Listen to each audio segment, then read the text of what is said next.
Hello everyone, welcome to another catch-up. This time we'll be focusing on North America from Week 3. Now, Week 3 was bigger than usual. Normally it's only 2 rounds, but we got 3 rounds crammed into this week, so there's been loads of matches. Ultimately, a lot of these in North America are actually pretty one-sided, but it was a big top-of-the-table clash between Toronto and M80, then also a decent amount of action in the middle, and I think when we look at the standings later, we can really start to see the table take shape in terms of who's going to be vying and battling it out for those top 8 spots. So, I can show you the schedule. Now, we've been working with here, as you can see, this is the big Week 3, loads of action taking place, lots of games were played, and as such, there's been some decent movement in the table, so we can jump right into it. We'll go through all the matches and try and bring you up to speed. We'll start with Avidity versus Luminosity. Now, not too much excitement going into this one. It was one of the big dogs versus one of the small dogs, and you won't be surprised to see that the big dog indeed won. Luminosity back to winning ways, despite maybe it not being the best week for Luminosity based on some of their collegiate results, not able to get that win in the finals, but this was a straightforward one for them, and they claimed the win here. Then we get to Dreamland versus Students of the Game. Now, on paper, a very close one. Dreamland able to steal a map, but word on the street is there was a significant amount of not taking it too seriously from Students of the Game. So this series is maybe closer on the scoreboard than it was in reality. And ultimately, when Students of the Game got their act together, realised they actually needed to win the maps to win the series, they cruised on through the last couple of maps and ended up taking the win here. Now, this was the big one. Toronto Defiant versus M80. The big clash that we've seen time and time again. We saw it in OWCS Stage 2 twice. Obviously, M80 able to win the upper bracket final before losing the actual grand final itself. They meet again here, and there was a very different look coming out from M80 here. Pelican played Farah the entire series. A tiny bit of Tracer in there and Iconwood, but mostly Farah. Definitely wanted to force his comp in, and a lot of people maybe questioned whether this was serious or they were trolling or what M80's intention was for this. And I think from word on the street is they were very much practicing this in scrims, and not only practicing it in scrims, but having a lot of success in scrims. And since then, we've seen other people adopt the Farah, try and copy Pelican. We've seen Sionjun on TSM doing it. We've seen rumours that Stalker is doing it for Falcons as well. So M80 have maybe found an interesting path through this meta, using a hero that not a lot of people really had on their radar or were considering were a viable option, using it in a brawl matchup as well. So a very interesting decision from M80, and it did make it relatively competitive. Ultimately, it looks a little bit worse on certain maps like Busan Downtown when they were in a dive mirror. It didn't look so great there, but on some of the brawlier maps where it's maybe quite choky, and there's lots of these like mecha base where you can just hold the chokes really aggressively, the Farah can float above it, actually felt pretty useful. So I expect we'll see more of this from M80, and maybe even more teams leaning us into this as we go on in FACEIT, and we obviously go into OWCS in Dallas as well. But a really interesting decision from M80. I've always got a lot of time for teams who are going to try new things, try and get their own twist on the meta, or try and find something the other team aren't ready for. So Toronto weathered the storm here, but I think it certainly gave them pause for thought, especially early on in that Busan. So a great look from M80, honestly. And even though Toronto come out on top, I think M80 are cooking, and Toronto handled it for now, but certainly gave them and Sugar Free a lot of problems in this series.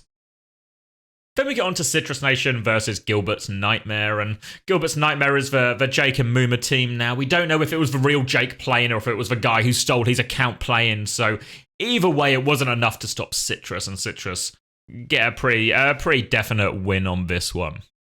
Then we make our way to Green Fortnite versus UNC Inc. Now, UNC Inc are a team where a couple of recognisable names in sort of Paintbrush and Haven, but they've really struggled so far, and they struggled more this week. Meanwhile, on the other side, Green Fortnite are a team that are actually kind of going from strength to strength. We've seen X10 getting massive value in all of their games, and certainly did the same here and helped them to a win over UNC Inc. So Green Fortnite are really sort of propelling themselves up the table, and when we look at the standings later, you'll see they're really in contention for one of these top 8 spots. We then make our way to TSM versus Shikigami, and TSM, obviously the old Timeless core, and they won this one pretty convincingly, about as dominant a map as you can really expect, and no surprise that TSM are making their way up the table, and we'll see in their other results, but it's been a very good week for TSM.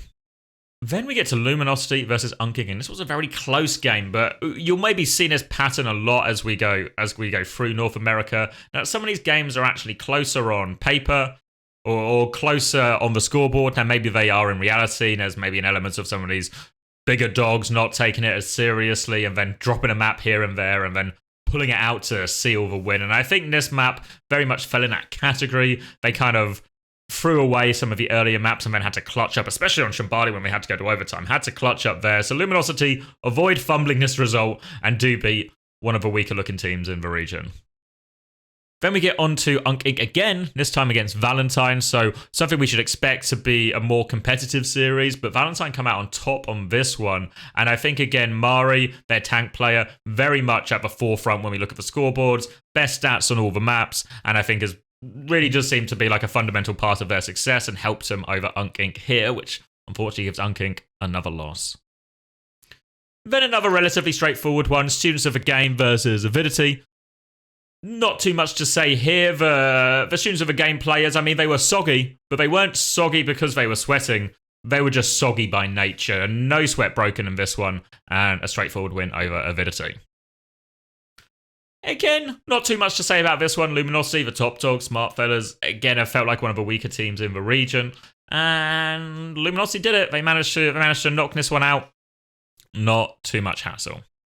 Similarly, we're going to get M80 on to Dreamland, and it was an M80 win, as you would expect, and a bounce back from that loss, but very much a straightforward one for M80 here. And even though they had the loss to Toronto, they're still very much up near the top of the pack. Now, this is probably the biggest upset of the week, Shikigami over Citrus Nation. I think Citrus Nation are a team, especially after their run in OWCS Stage 2, people really thought, wow, this team is not just good, but maybe top of the middle of the pack. Maybe above a lot of these teams. They ultimately didn't get to really put their best foot forward in OWCS because Lethal had to fly back. But here we see them struggling against Shikigami, a team who have been sort of in and out of top 8 in OWCS. And this one, it's worth saying that they were missing Tap for this, so Amadou had to sub in for DPS. And this is one of the problems that has plagued Citrus Nation throughout the tournament, is not having their full roster available, and as such they're going to drop a series they probably really didn't expect to drop here.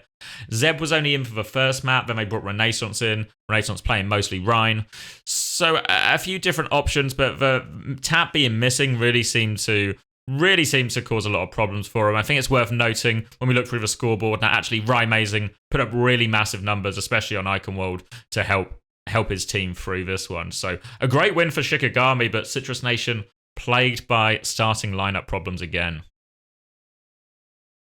Then FMCL continue their relatively good run of form, this time beating Green Fortnite. Green Fortnite, again, a lot of decent results, but it's really punching up into this sort of upper tier of North America, which is always going to be the biggest challenge for these teams. And while Midtown was competitive, Samoa was much less competitive. Again, X10 really does look like the star player on this Green Fortnite roster, putting up some of the biggest numbers on Midtown, but not quite enough to actually see her team take the map off them and force a third map. So FMCL get the win, but Green Fortnite, I don't think this really should sort of dampen anyone's spirits necessarily and make them making top 8.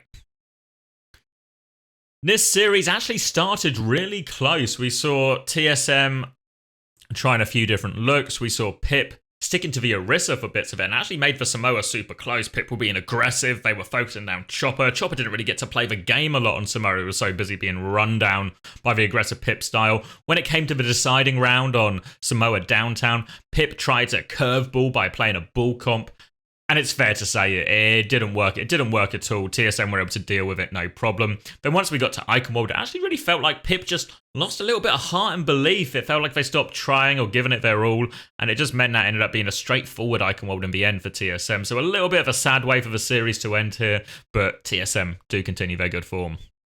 We then get the other TSM game, which was also very close. And this time against Green Fortnite, Iconworld was an absolute nail-biter there. Honestly, TSM probably still should have won it. They fumbled their attack. And there was one big ult trade where X10 hit a crazy Ajax on Mateball to win that big, 10 ult fight type situation. And then it just got super messy. Felt like TSM could never properly regroup or get a straightforward fight and actually just end up running out of time on Iconworld. Once we got to Route 66, TSM were able to just play dive on the attack and kind of just rolled through them there before full holding them in return. So definitely still seems to be a golfing quality between these teams, but I think an impressive performance, especially on Icon World from Green Fortnite. Next, FMCL had a very straightforward game against Valentine. I think Zero had 3 deaths all series, so really not too much bother at all for FMCL as they claim another win on their way up the table this week. Then Avidity versus M80, and M80 obviously had the one big game against Toronto, but their other 2 fixtures have been very straightforward, and they've made them look very straightforward here. Another swift 2-0 to keep their positive record looking pretty positive. Then we get Dreamland versus Gilberts Nightmare, and Gilberts Nightmare, they're the Jake and Moomer team, so probably one of the teams taking this a degree less seriously than the others. It was a back and forth series actually, but Dreamland do have hopes of sort of punching up to maybe steal one of those eighth place qualification spots, and they actually made a pretty good case for it here. I think when we look across the scoreboard, Astronix is putting up pretty massive numbers on almost all of the maps, same as Mediuli as well. Very positive numbers and help their team to this close series against Gilbert's Nightmare. Probably closer than Dreamland would have liked, but a win's a win. Then we get Pip versus Shikigami, which is Pip ended up being very dominant in this, almost outrageously dominant, considering Pip had actually had a very bad week with their previous 2 results, and Shikigami were coming off the back of that Citrus Nation win. You thought maybe the momentum for these teams was going in the other direction, but actually, Pip come out super dominant on this. Again, the players you would expect to dominate, Stone and Chronic, have long been the stars on this Pip team, and they continue to shine here, and they just kind of blew Shikigami out of the water. So, a setback for Shikigami, and maybe an important stabilizing result for Pip after not the greatest of weeks. Then we got on to Smartfellas versus Valentine, 2 teams that have been struggling, so it was really a dogfight at the bottom of the table, and a dogfight it certainly felt like as well. Valentine able to come out on top. Again, Mari putting up good numbers and helping their team over the top here. So a good win for Valentine. I don't know if it will really be enough for them to threaten a sort of top 8 qualification, but for all these teams in that sort of bottom half, these kind of games against each other, I think will be very important just in terms of who sourcing out who finishes where. Then to round up the week, we get Smartfellas against Students of the Game. Now, a series you wouldn't expect to be close, but there was a bit of back and forth on Samoa, a bit of back and forth on Midtown. But again, the pattern we've seen from a lot of these North American teams, especially the big dogs, is they'll only take it as seriously as they need to get the result. And I think this one probably was only close because of that in that sense. The Students of the Game still get the good win, help themselves to another win in this busy week 3. If we take a look at the standings now, we can start to see a little bit of how the table's sorting itself out. Now, because I'm recording this a little bit later than planned, there are some results actually from week 4 in here, which is why we see a couple of teams jumping up to 8 matches played and stuff like that. But we can start to see a little bit more of a pattern here. We can see, obviously, TSM and Toronto remain unbeaten. M80 only beaten by Toronto, but very much still at the top of the table. Similarly, FMCL in a pretty good position. And the likely candidates with them as well in the form of Students of the Game and Luminosity. But once we get outside in this top 6, because I think everyone at the start of this tournament would have said, yeah, these teams will be top 8, no problem, is what happens to the 7th and 8th qualification spots? Because if we make our way a little bit further down the table, we can see some of the familiar names. We can see Pip 4 and 3, despite not the best week for them. And we can similarly see Green Fortnite, who we've maybe put more and more attention on as the weeks have gone by, also in this 4 and 3 record. And then just behind them, we get Shikigami, Valentine, Citrus Nation. Now, the expectation maybe on paper would be that Citrus Nation would be a lot higher, but all these roster problems, you can see it's actually had a pretty tangible effect on where they are in the scoreboard. Like 3 and 5, they do have some work to catch and get in that top 8 spot. They very much would be expected to make top 8, and it would be a fumble. But they really need to solve the problem of, can we get our starting lineup in the lobby consistently for these games? Because we're approaching the halfway stage, and there is still plenty of time. But that time will shift away quickly if they're not careful. So they really need to start putting some results on the board. Meanwhile, for a lot of the other teams, I think Pip, Green Fortnite really will be dogfighting this out. Similarly with Shikigami, I expect maybe Valentine not to be able to keep pace with this. Obviously, you can see they've actually also played one of their week 4 games, and it's not worked out from either.